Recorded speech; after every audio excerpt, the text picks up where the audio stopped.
Thank you so much to our Patreon sponsor, Dr. Dread. Hello everyone, my name is Andrew AJT and welcome to my Super Mario 64 speedrun, 16 stars in 18 minutes and 36 seconds. This is a monumental 1 minute and 22 second improvement over my previous run on YouTube, which was a 1958. I actually got several PBs since that run. As usual, I'm just going to upload the most recent PB here. The amazing thing though is those 3 final PBs actually happened on the same night where I was just playing very well for some reason, and the final one is what you're watching here. So I had actually just switched to a different route on the day I got this PB, and this route gets the red coin star in Bowser in the Dark World, which allows me to skip a star later, the Swimming Beast in the Cavern star, and if the red coin star is fast enough, this route will save some time over that old route. I will do commentary for most of this run to point out the time saves compared to the previous PB. I won't go super in-depth about every trick though, because I've already done that for the previous runs on YouTube, which you can find in the playlist in the description of my Mario 64 speedruns. But in case you don't know, there are a couple tricks right in the beginning here.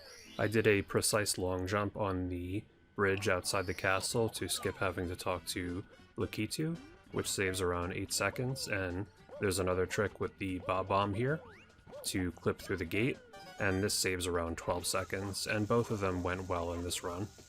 But as always, most of the time save in speedruns for Mario 64 is from improving your movement, and I actually had not been running much 16-star recently, but I was running other categories, and I think that definitely helped my movement overall and made it easier to get a PB in 16-star when I came back to it. This run was really fantastic for my strats and skill level. When I got the 1958, I thought the best time I could theoretically get would maybe be somewhere in the 1920s range, and this run just blew that out of the water with a mid-18, and it's the first run where I've ever gotten an 18-minute time. As with before, this was played on the Wii Virtual Console version with a GameCube controller. I've added a few things to my splits on the left, which you can see, compared to my previous PB, which was the 1901. I've added a segment timer, so you can see on the bottom left of the splits, my PB had a 3 minute and 23 second Whomp's Fortress, and my best ever Whomp's Fortress was a 3 minute and 19 second, so theoretically I could save 3.9 seconds off my previous PB, which you can also see on the possible time save line there. And also you can see for the previous split how much time I lost to my best segment. So for example, that Bomb on Battlefield split was 0.3 seconds slower than my best ever segment. The only way I could actually save time for the previous segment best is if I got a new best segment. And you can also see my best possible time and sum of best. The sum of best is the combination of all my best ever split segment times, and the best possible time is what the run time would be if I matched those segments, those best segments, for the remainder of the run. You don't actually need splits for speedruns, but they definitely help with comparing your runs to your previous runs. So, like, I knew after that Bomb on Battlefield that I was 0.1 seconds behind my PB.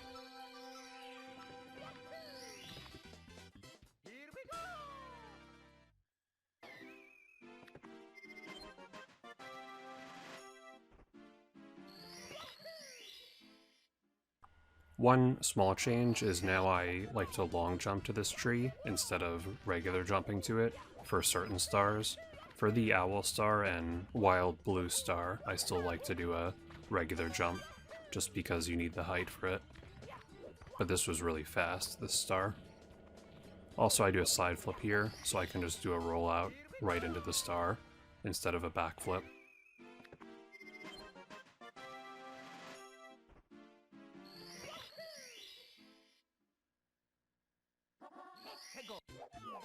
So one trick I do not do yet is Owlless. You can do a really precise triple jump wall kick to get this star without the owl.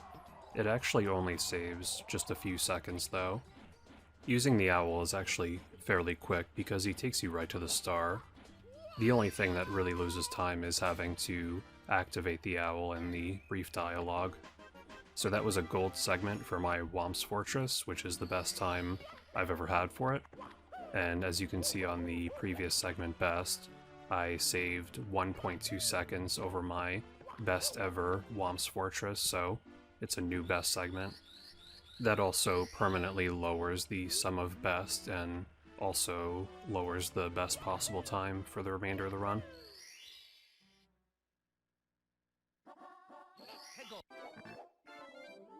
So the penguin star in this run was very similar to the 1958 run, but there is a small optimization for the wall kick star.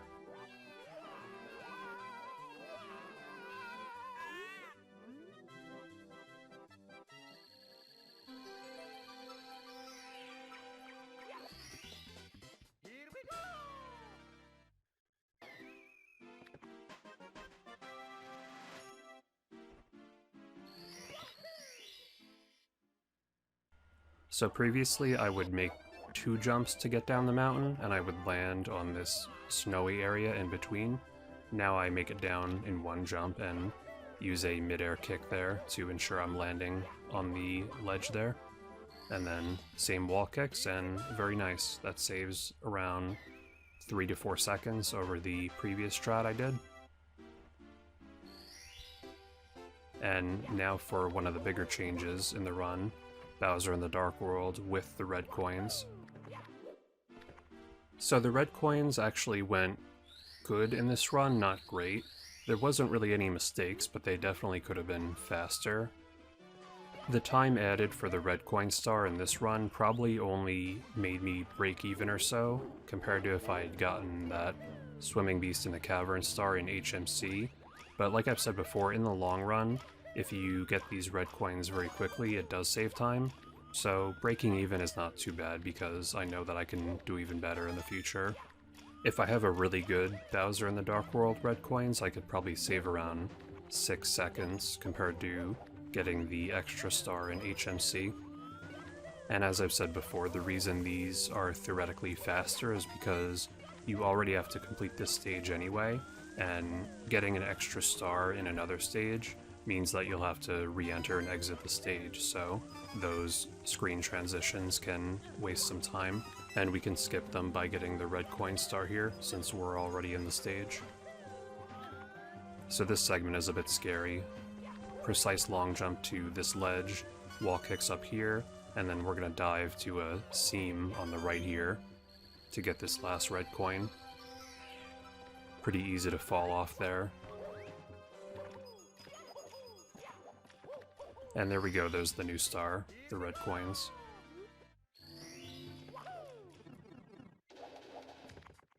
So previously, for every Bowser throw in the game except for the final one, I would complete it with 2 mini throws rather than 1 long throw, and I tried to go for 1 long throw here just to save a little bit of time.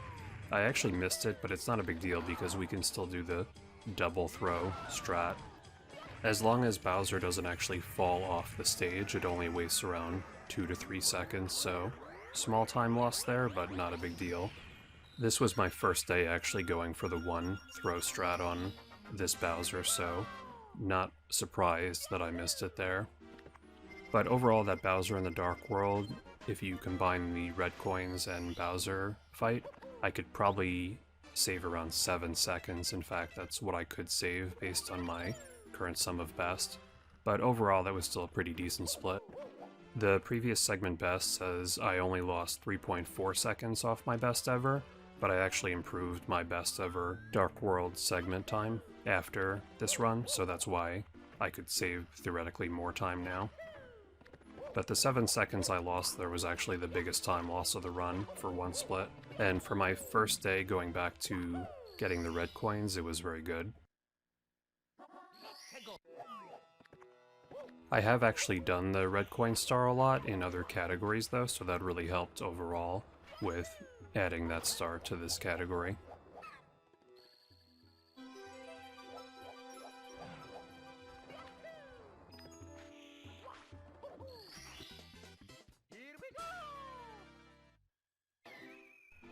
So if I ever wanted to actually improve this run, there's not really a lot of things I could do differently that would save a substantial amount of time.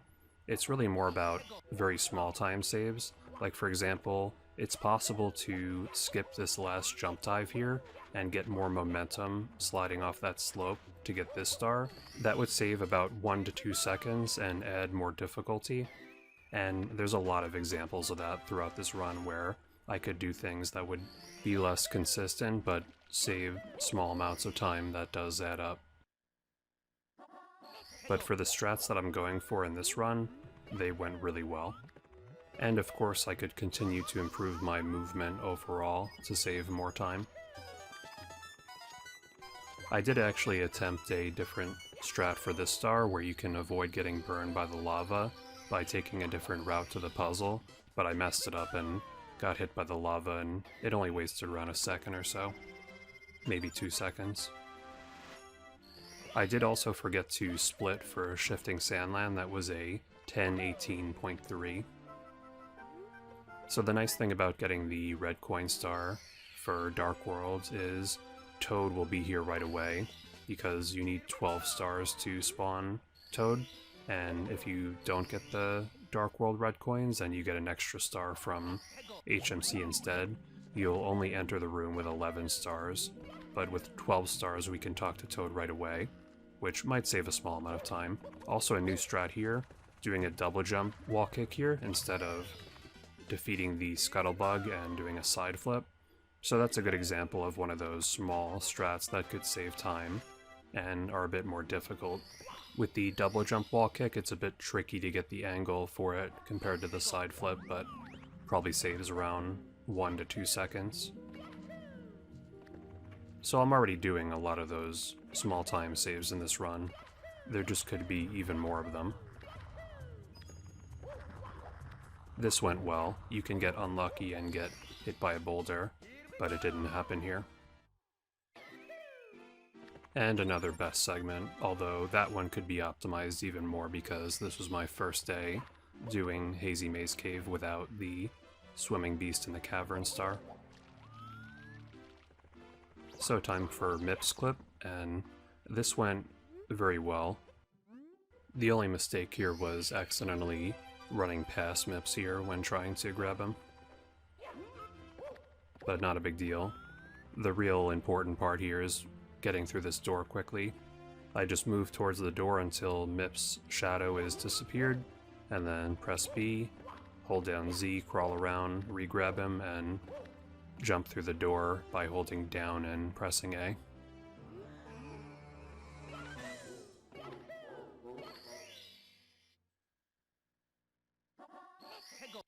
The Mips clip is of course the sequence break that really makes this run possible. Although if you want to see how fast you can beat the game without the Mips clip, you can watch my 31-star speedrun in that playlist.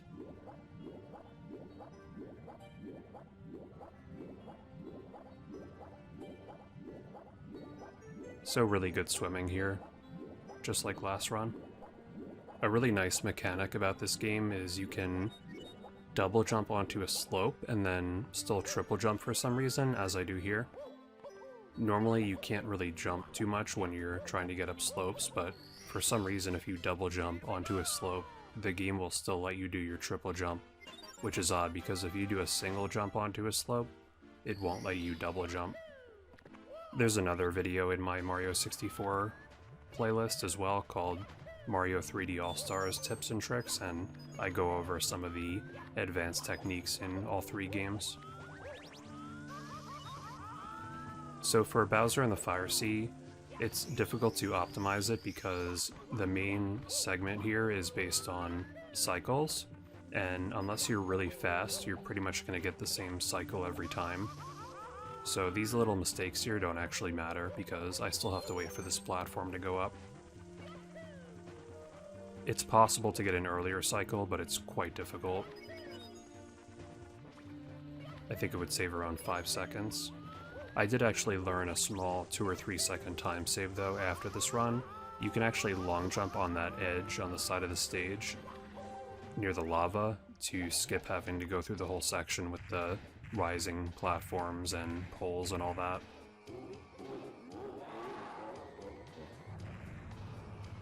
But for the strat I went for, it was quite fast. I intentionally did this Bowser fight with 2 throws. You really don't want to miss this Bowser throw because if he falls into the lava, he does the whole attack where he tilts the whole stage again, and that can waste a lot of time. But it's something I could learn. So this pace was quite amazing here. I think this was a 15:31 Bowser in the Fire Sea time, which is by far my best pace ever at this point, meaning I had never gotten to this point in the run this quickly overall. But it was still way too early to celebrate because there's still 2 BLJs to do to make it to the final Bowser stage, and these BLJs can be very inconsistent and can easily cost a lot of time, or even just end the run completely. So here's the first one, let's see how it went. And wow, that was almost instant. Just needed an air BLJ to get through the door, but that was pretty much almost perfect. We still have 1 more to go, and let's see how this one went. Perfect again. Holy crap. So yeah, this was really, really good with the BLJs. This run had fantastic BLJs, so I was already on my best pace ever, and then the BLJs went nearly perfectly, so I was pretty nervous at this point because the combination of those 2 things is really rare. Did a risky long jump there to the seesaw, and I actually made a triple jump error there because of nerves, but thankfully it didn't waste much time. And I'm actually going for a new strat here compared to my 1958, and this is more difficult, but it can save around 7 seconds. We are no longer going to wait for the platform. Just gotta make sure we are lined up with that arrow. Do double jump kick, double jump kick, double jump, triple jump dive, and just barely grab the pole. That saves a nice amount of time, and it's also very fun to do as well. But it's risky because if you have too much forward momentum during those double jump kicks, you can dive instead and fall and lose a lot of time. Long jump here, and I almost hit that Goomba, which would have caused me to fall off. So really good Bowser in the sky there, especially with the new strat. Fun fact, the heart that is in that sequence before those double jump kicks is actually not in the center of that platform, so you don't want to use that for your lineup. You want to use the arrow in the moving platform, because if you're off center, then Mario will miss the pole, even if you get the triple jump. So once again, I'm using 2 throws for the first 2 hits, which only wastes a few seconds each. And this went very well.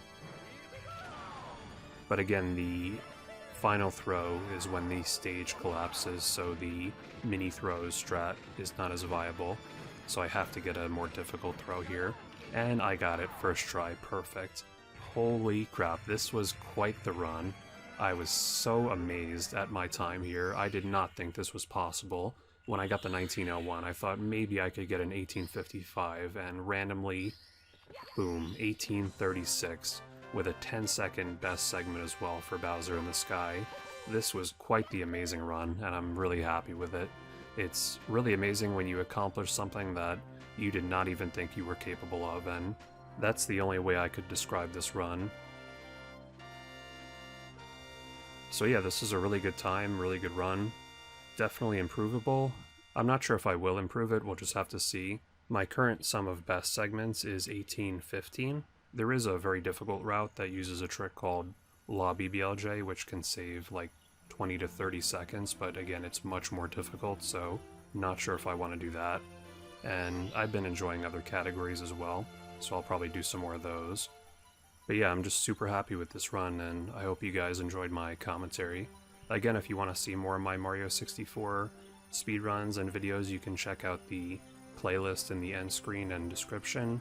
If you enjoyed the video, I'd appreciate it if you like and subscribe if you haven't already, and turn on bell notifications to all, and leave a comment with your thoughts down below.